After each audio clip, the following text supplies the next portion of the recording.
I mean real agony. I'm not talking about you lost your parking space. I'm talking about real agony that tries your soul, that pushes you to the breaking point, that you feel like you're gonna bleed through your skin. You have to know that that does not mean that you're not recovering. That recovery hurts too.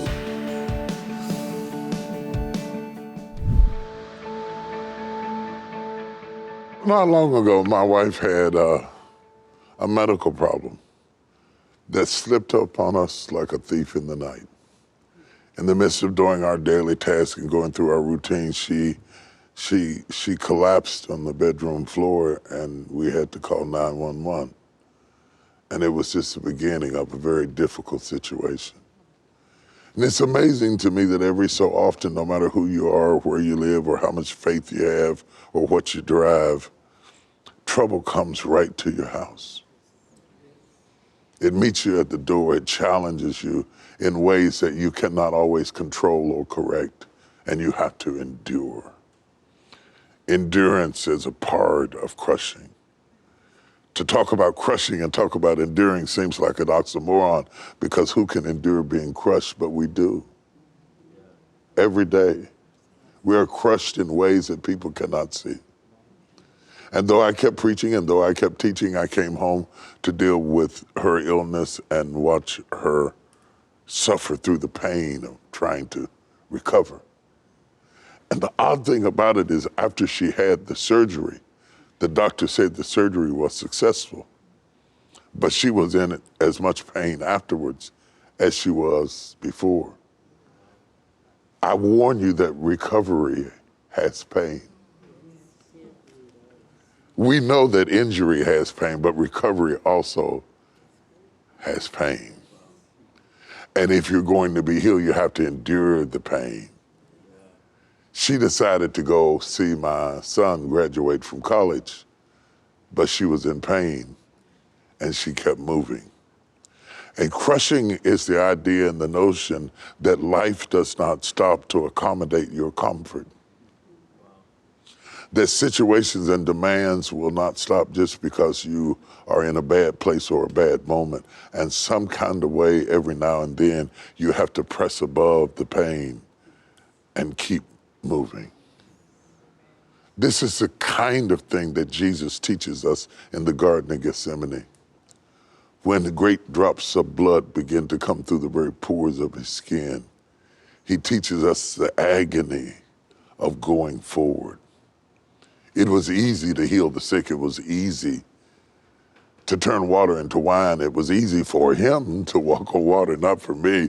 It was easy for him, but now he's come to a place of crushing and pain, and that requires prayer and suffering. The pain that my wife had before surgery seemed purposeless. It was just pain. The pain after the surgery had purpose. And even though it had the same intensity, it had a different ending. And we must realize it's the ending that matters. That God's thoughts toward us are good, that we might have an expected end. But he didn't say anything about the middle. And so as we endure the pain and go through the agony like being misunderstood, agony of not feeling loved, agony of being underemployed or unemployed, agony of losing a job or a spouse or a loved one. I mean real agony. I'm not talking about you lost your parking space. I'm talking about real agony that tries your soul, that pushes you to the breaking point, that you feel like you're gonna bleed through your skin. You have to know that that does not mean that you're not recovering. That recovery hurts too. Counseling hurts. Therapy hurts. Confronting old issues and digging out old wounds, that's hurtful stuff and difficult to talk about. But if we don't get to the root of it, we'll never be well. And like her surgery, the doctor had gotten to the root of it. And when he said that it was successful, I expected to walk in the room and find her smiling. Instead, she was writhing in pain. Sometimes God allows us to go through surgery. And the recovery period may take a while, but that does not mean that we're not getting better. Wow. What it does mean that once you make a commitment to go through the process, you have to be prepared to endure the pain. Yeah. Because the pain is a part of the process. Always knowing that the anesthesia to the pain is the blessed hope that we might have an expected end.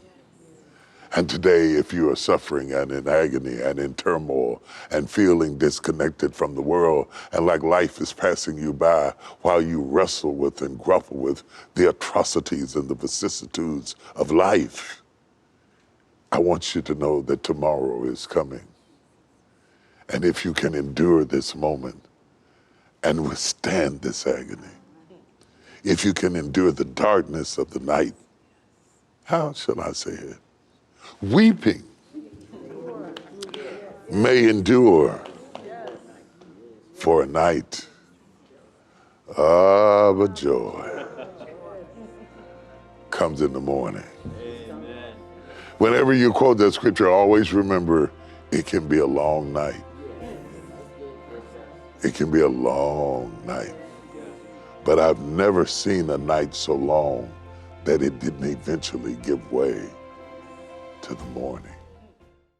At TBN, our mission is to use every available means to reach as many individuals and families as possible with the life-changing gospel of Jesus Christ. Thank you for helping make the gospel of grace go around the world. Without you, we couldn't do it. God bless you.